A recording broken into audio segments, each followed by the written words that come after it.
permanent biological contamination of the Gulf.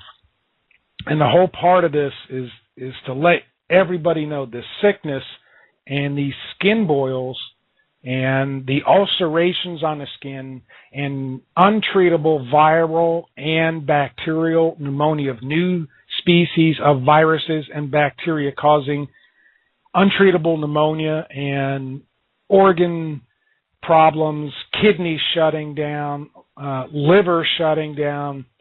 These are all genetic signs, and that's why it's untreatable. And after the next half hour, I think you'll understand that, and you'll understand why my internet site was shut down on and off for 3 days with denial of service attacks. We had a real struggle last week trying to keep things going because, this article and the one before about the perfect genetic storm, when that came out, all of a sudden we had attacks from computers all over the world and against our even against our database. Somebody figured how to clog up our database, which is on a separate server. So our provider for our site had a little bit of a rough time for a couple of days, but everything got straightened out and they were able to stop the attacks. And the reason that happened is because of the previous report, the perfect genetic storm, synthetic DNA, and the Gulf Blue Plague, that was the name of it. And now with this report, permanent biological contamination of the Gulf. All right, here we go. Listen up. It's archived. Listen to this until you understand it.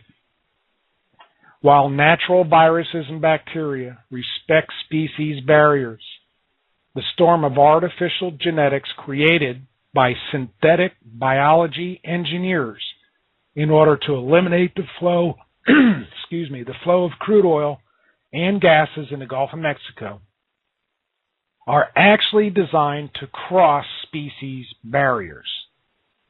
Now that's because that's the way that they're created. It's not that they were deliberately designing the synthetic artificial genetics to deliberately do that. It's because of the way, the process that's involved. They are anti-drug and antibiotic resistant. So it's what we've got.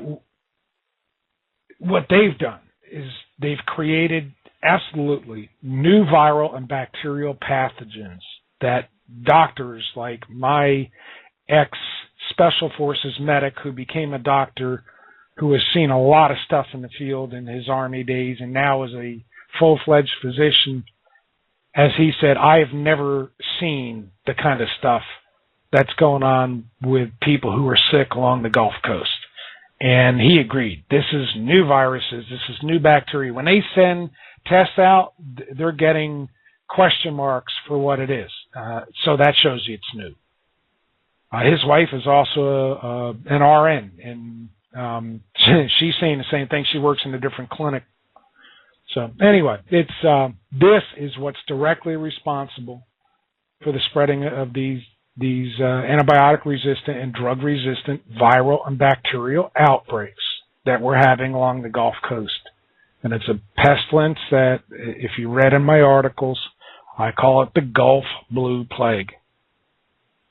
So there's a special name for this. Besides being artificial genes, the process that happens when you're jumping species is called horizontal gene transfer. It's also named sometimes lateral gene transfer. Genetic engineering, which is synthetic biology, involves designing artificial genes to deliberately cross species barriers by invading their genetic makeup. Simply explained, it improves the direct transfer of genetic material to an unrelated species. Again, that's called horizontal gene transfer, and it's usually accomplished with a conveyance of genes by infectious viruses named bacteriophages, or most people just call them phages in the scientific community. In a typical ocean, such as the Gulf of Mexico, the most common microorganism in oceans are bacteriophages, which are basically dormant viruses most of the time. But what they're doing with synthetic biology, this genetic engineering, is using synthetic genome, the genetics, synthetic DNA viruses, which are the bacteriophages, to change the bacteria, which bacteriophages and bacteria are different. A bacteriophage is a virus. So the virus is what controls and attacks bacteria. And the reason is because on the protein code of a virus, such as a bacteriophage, the protein code basically is sticky. So it sticks to a bacteria. And what's happening with this gene transfer, the horizontal gene transfer, is the synthetic genetics that have been placed within the virus, the phage, when that sticks to a bacteria, it changes the bacteria to whatever the genetics and the signature are in from the virus. So it's not technically mutation. It's lateral gene transfer or horizontal gene transfer. And that's kind of normal. In natural I'm talking about now. In the natural microorganism way, a bacteriophage, which is a virus, and of course naturally it will stick to a bacteria and control it. And on land, as well as in the oceans, that's a normal thing. And see, the way that Mother Nature made natural viruses and bacteria is you don't get these species crosses. You're not crossing species barriers. There's that, natural viruses and bacteria, they respect those barriers. But when you're using viruses that have been synthetically altered in their genes, then you've got a problem, because basically you're crossing species barriers. Because once you've changed the bacteria, then the bacteria ends up changing whatever it gets involved with. Basically, I'm trying to simplify things. I got all the fancy terms, and I don't want to use them. I had to learn them all because I had researched this, but I'm trying to make this so, those of us who aren't researching it, can understand. It involves, by jumping even after the bacteria has been changed artificially, synthetically, going into the bacteria being eaten by things like zooplankton. And then who eats that? That's the fish. And who eats the fish? Well, the birds do, and larger mammals in the sea do, and so do we. We eat the shrimp and the fish. I want you to get the idea how this starts at the bottom of the food chain within the oceans, and then also affects what's on land as well. Because once the bacteria spreads, even if it was just spreading by the birds who are eating the genetically changed fish, where they have the bacteria in them and the plankton and such that has been genetically changed, it just goes all the way through. And it affects us directly as well as humans. It affects all the animals. It even affects plants.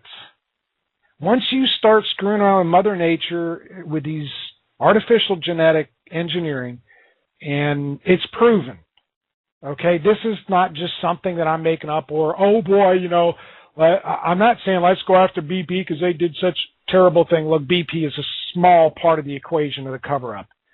All right, they're only part of it. There's a whole lot more behind them that, BP is not just the only bad guy. Corexit, you don't even know what's in Corexit.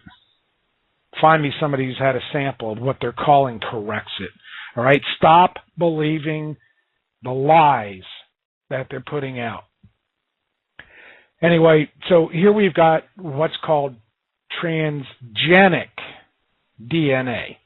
Now, when you're using engineered genetic modification, you create a transgenic organism, and the reason is you're putting the DNA into a host organism like bacteria, like I just explained. And you use the virus to do that, or you can use a plasmid, right? And this is how they've done it in the labs. The mature host organism then passes on that DNA, which has been artificially inserted into its genetics or into its genome. So this transgenic transferred DNA, it passes on to other parasites or other microorganisms. So that's the cause behind the diseases and even the antibiotic resistant genes that make infectious diseases untreatable. Right? I hope you understand the scientific reason why. Naturally, in nature, this wouldn't happen. You wouldn't have this species jump, this horizontal gene transfer. You wouldn't have that in nature. But when you change the genetics of a phage, a bacteriophage, which is a virus, and you change it, and it attaches to that bacteria, and basically what they've done is deliberately done that so that the bacteria that are in the Gulf of Mexico will gobble up the oil and the gas, which is exactly what they've been reporting, isn't it? But they're not reporting about how they came about that. And this is how they came about it. This is new science.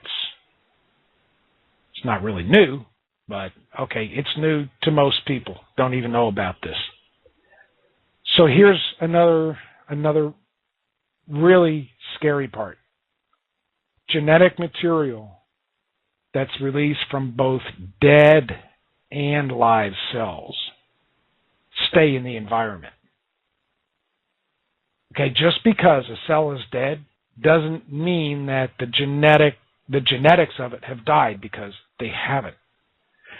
So even a dead cell on the bottom of the Gulf of Mexico ocean floor, even a dead cell, even a dead bacteria that's down there, that's not alive anymore, can transfer its DNA to anything around it, even though it's dead. And that happens in all the environments, not only in the water, also on land. So basically, our entire biosphere is right now being exposed to all kinds of brand new gene combinations that never before existed in nature and never would have come into being if synthetic gene engineering wasn't being used in the Gulf. It would have never happened any other way. That's the bottom line. But it is happening.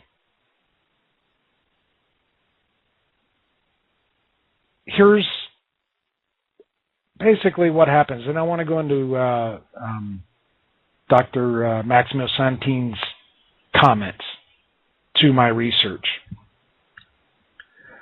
What we are facing is really a catastrophic biological disaster within the Gulf of Mexico. And because it's in the Gulf of Mexico, between the air and the water flow, it affects, sooner or later, the entire world. And the reason it's so catastrophic in biology terms is because the cells of all species, including those of humanity, mankind, can and do adopt foreign genetic material from dead and live cells. So years ago, there were scientists warning about this, the ones who were doing the genetic experiments in the labs worldwide.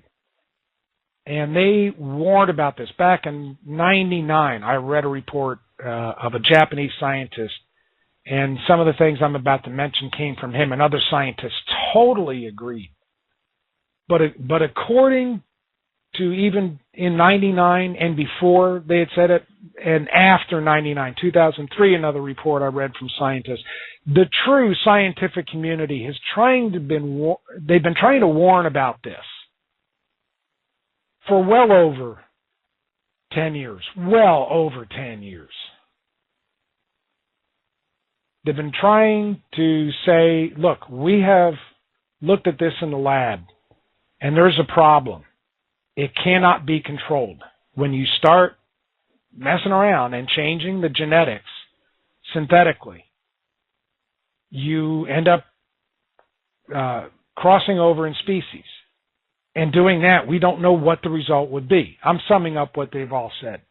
So let me give you 5 things that, out of the reports that I read from 10 years ago, and 7 years ago, and 12 years ago, I took out 5 things that all of them had said that we could definitely expect. Now, this comes from the genetic scientists and the biologists who have been trying to caution the world.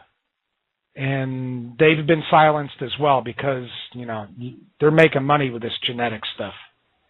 So here's the 5 things. This is what we have to look forward to, and this is what's going on now. You get new cross-species of viruses that directly cause new diseases. They're crossing species. So there's the viral end. Brand new viruses, brand new strains, brand new diseases. The artificial development of new bacterial diseases. Again, it's really the same thing. You're going cross-species with the bacteria as well, but once the bacteria has been contaminated with the artificial genetics, well, then the bacteria gets into just about everywhere. There is bacteria everywhere. Your gut could not survive without bacteria. Now, that explains some of the GI, gastrointestinal problems, serious ones of people suffering around the Gulf right now. This is why. And these are the things the scientists, the real scientists, warned us about. Also, the reactivation of dormant viruses present in all cells. Now, let's look at that in light of us, humans. Most people don't realize that viruses such as poliovirus are dormant and are not activated within just about all of us. The problem with this genetic Frankenstein alterations is that the dormant viruses, not only in our cells, but we're talking about all of creation, even in the plants. The fish, the whales, everything, the birds, us, our dogs, our cats. These dormant viruses will be reactivated, and that's one of the things they warned about. I think we're starting to see some of that with activation of cholera in Venezuela right now.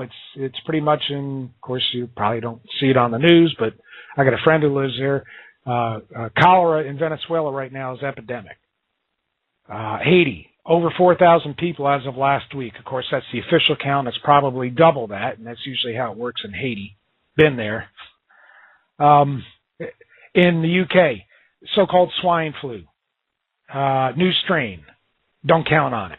What you're looking at is reactivation of dormant viruses, and you're seeing species jumps with bacteria.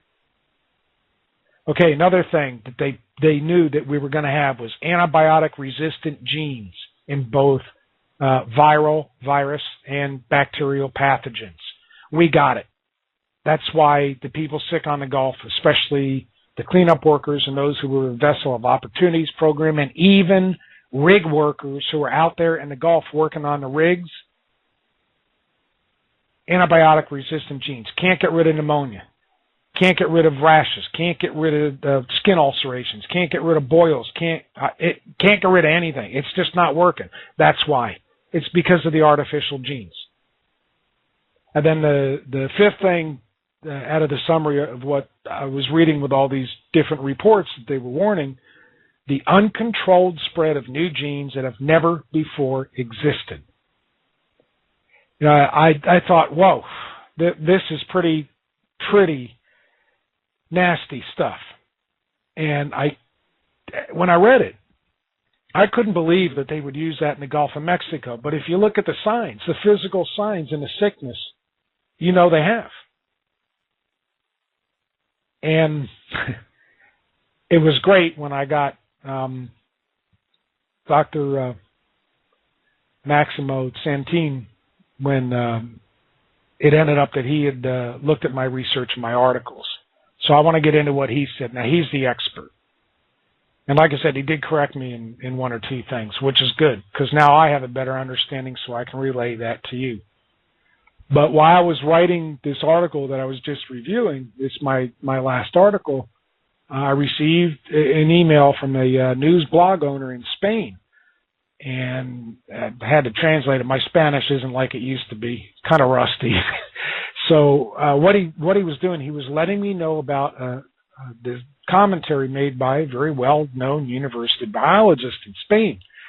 And it ends up, when I checked it out, he's written so many books, and his most famous, at least in the educational system there in Europe, was his paper and his book, We Are Virus and Bacteria, just explaining how we basically are virus and bacteria.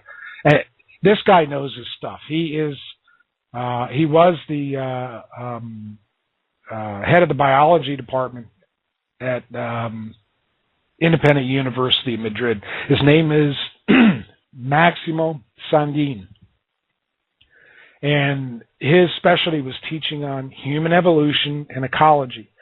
So this is the man I'm going to quote now, who directly was commenting on my previous article, The Perfect Genetic Storm, Synthetic DNA in the Gulf Blue Plague. Now, this is his comments to my article.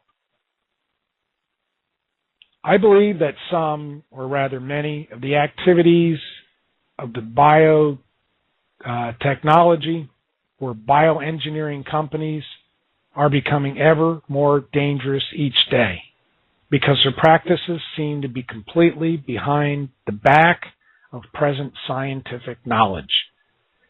And I might say I might not be 100% right with the translation. I had two other people do the translation. We came up with it pretty close. One of them is almost a professional translator. So I am pretty sure the accuracy of this from Spanish to English is pretty darn good. All right, let me continue this quote.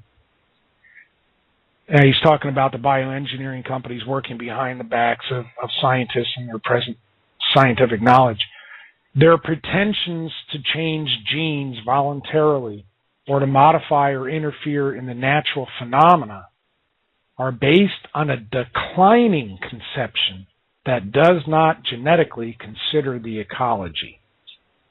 These genetically modified genomes are very unstable due to the way they're obtained.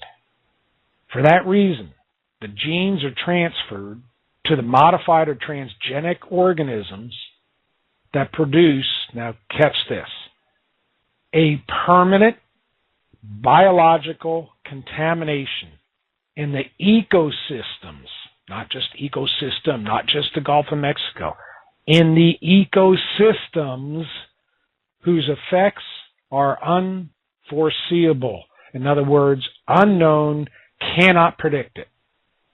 A permanent biological contamination in the ecosystems whose effects are unforeseeable. This is what we're facing. This comes from a highly respected biologist and is considered one of the top experts on bacteria and viruses.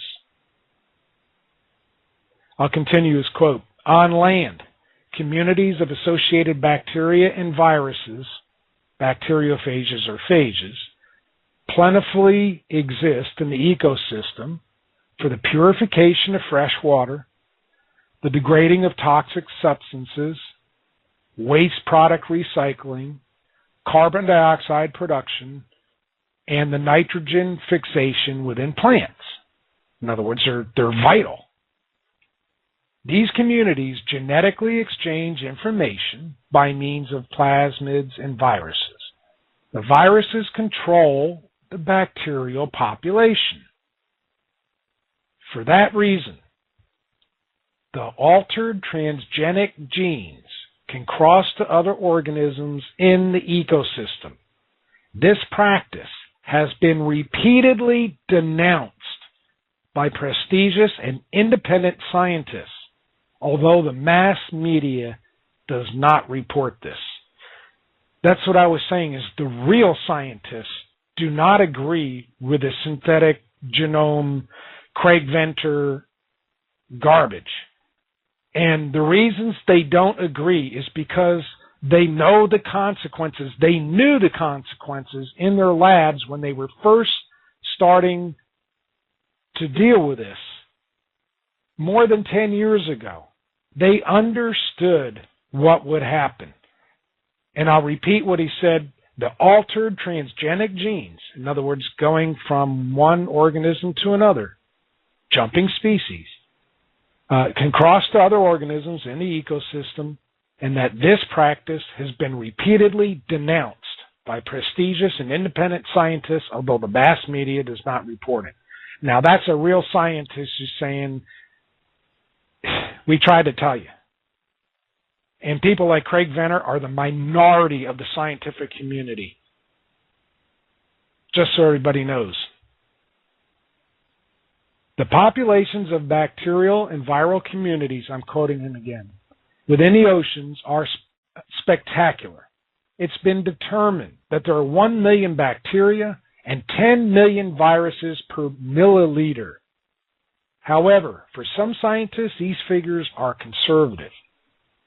And I had mentioned that before, that the most common thing within the ocean is the bacteria and the viruses, the bacteriophages they call them, the phages.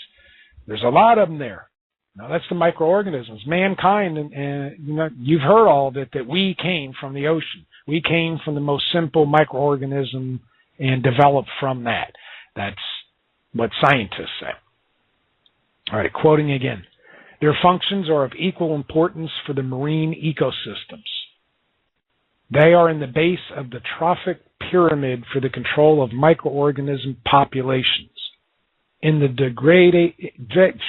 degradation of ocean waste, in the photosynthesis and respiration of the ocean, and the carbon dioxide interchange with the atmosphere, including the formation of clouds.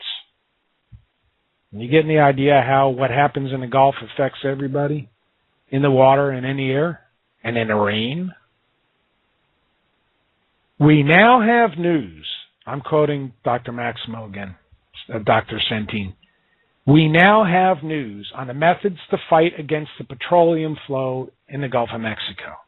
The suspicions that they have been using bacteria with synthetic or genetically modified genomes are very founded if we consider that the megalomaniac Craig Venter is involved. Now, can you get the idea that real scientists don't like him very much? Real people shouldn't like him very much either. Just love how the name of the sailboat is called Sorcerer. Oh, well. All right, now let me finish up with the professor's quote. What is being observed is not so much that the synthetic microbes produce mutations in the natural microorganisms, because that phenomenon is more of a localized problem. Well, in my previous article that he was commenting specifically to, I had stressed that mutations were responsible for what was happening, and he was correcting me, and of course he's absolutely right.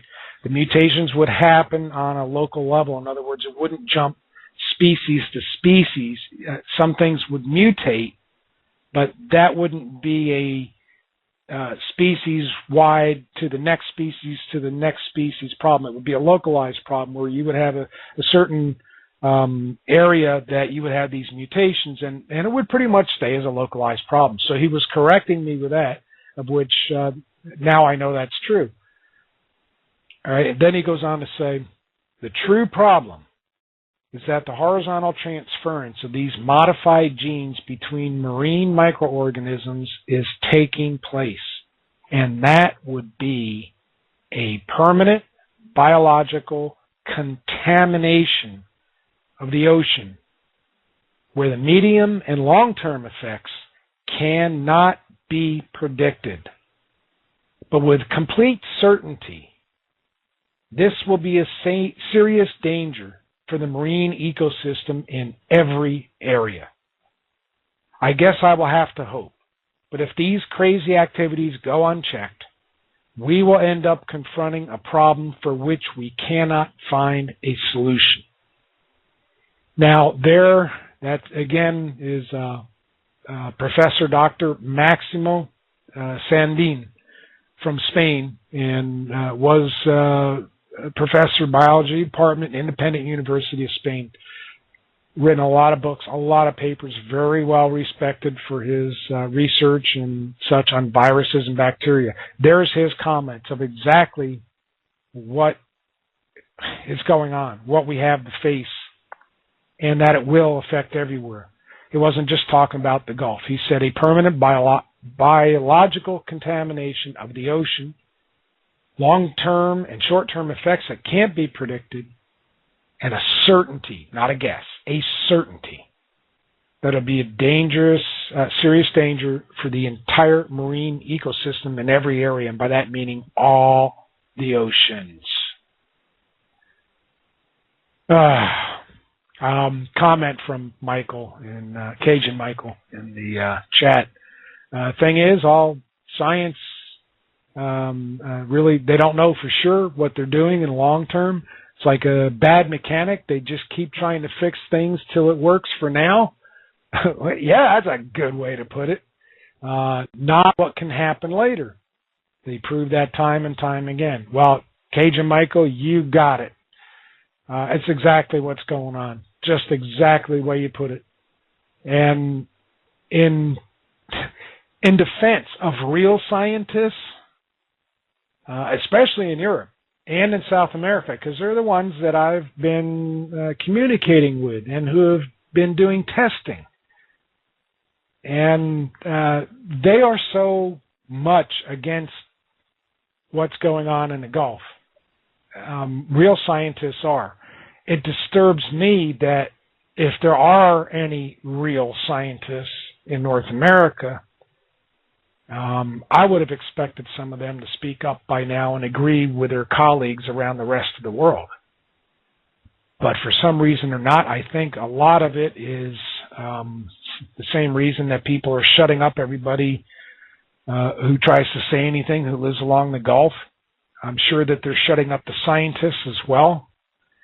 The magnitude of the cover-up that is going on, it's beyond what anybody could possibly realize. It's deep. It's like a spider web. It's touching everywhere. What's going on in the Gulf? The cover-up is almost worse than the synthetic biology, almost. And who gets to pay for this? Well, not paying out of our pocket. Who gets to live, maybe live, and definitely die from it? Well, for right now, those of us around the Gulf. Cleanup workers, even oil rig workers out in the Gulf. They're all being affected. I have a friend who's he tows barges from Mississippi to different areas in Florida and sometimes in countries in the Caribbean, coal barges. He's affected. In fact, he won't take any more of those jobs. He said, if you're going to have me going through the Gulf with the tugboat pulling a barge anymore, I quit. He's been a captain for a long time, and they can't lose him, so now they've got somebody else who doesn't seem to think it's a problem. But he takes their other jobs to the Caribbean. Anyway, yeah, it affects everywhere. And, Cajun Michael, you're right on. You got it. That's a good way to put it, like a mechanic who keeps doing temporary fixes, the backyard mechanic who keeps using the chewing gum to stop the leak, and a little bit down the road it starts leaking again, and you can't just keep putting chewing gum on it because the root problem isn't being addressed. You've got to fix it the right way. The problem with this is, when you're talking about genetics that have been altered, synthetically jumping species, it starts affecting everything. And that's what Dr. Santine was trying to get across. It just affects everything.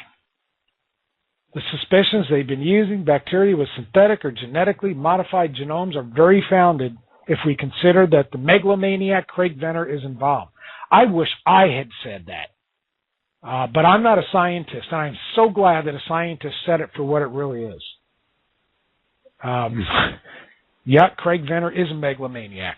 but it's nice to hear a scientist say that. He is not respected within the scientific community. He's respected by the big oil companies and other companies who are paying him. And by the way, it's not just Craig Venter, but it's a few others like him. He's not the only one who's doing this. There are other private companies that are synthetically changing microbes now. So it's not just one. And you know what? Here's the kicker. This has been going on for years. Even though it was announced in May, I hate to call you, it's been going on for years. And that's what scientists in South America and Africa have told me. It's nothing new.